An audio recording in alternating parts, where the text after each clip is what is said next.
টেটের জন্য বিশেষ মেট্রো পরিষেবা 14 তারিখ রবিবার সকাল 7টা থেকে মেট্রো ব্লু এবং গ্রিন লাইনে মিলবে মেট্রো পরিষেবা। সকাল 7টা থেকে 8টা 20 মিনিট অন্তর মেট্রো, সকাল 8টা থেকে 9টা 15 মিনিট অন্তর মেট্রো। সকাল 7টায় প্রথম মেট্রো দক্ষিণেশ্বর থেকে শহীদ ক্ষুদিরাম, সকাল 7টা 3-এ প্রথম মেট্রো শহীদ ক্ষুদিরাম থেকে ছাড়বে।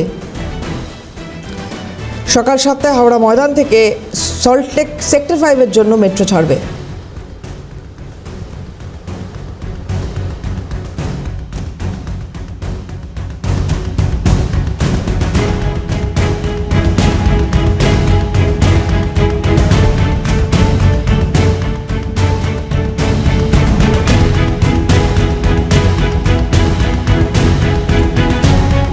তারিখ রবিবার সকাল 7টা থেকে মেট্রো, টেটের জন্য বিশেষ মেট্রো পরিষেবা। ব্লু এবং গ্রিন লাইনে মিলবে মেট্রো পরিষেবা।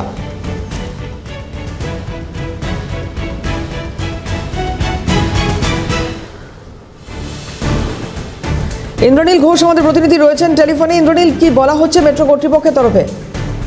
দেখো, স্টেট এলিজিবিলিটি টেস্ট এক্সামিনেশনের জন্য মেট্রোর তরফ থেকে 14 তারিখ অর্থাৎ রবিবার সকাল 7টা থেকে ব্লু লাইন এবং গ্রিন লাইনে পরিষেবা দেওয়া হবে। সকাল 7টা থেকে 8টা পর্যন্ত 20 মিনিট ব্যবধানে পরিষেবা দেওয়া হবে এবং অন্যদিকে 8টা থেকে 9টা পর্যন্ত 15 মিনিটের ব্যবধানে পরিষেবা দেওয়া হবে বলেই মেট্রো রেল সূত্রে জানানো হয়েছে।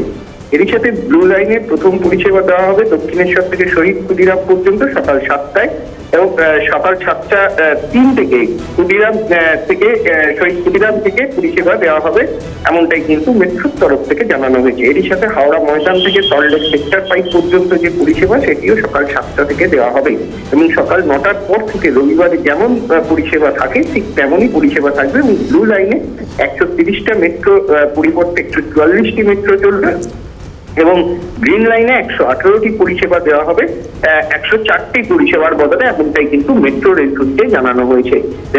ধন্যবাদ ইন্দ্রনীল।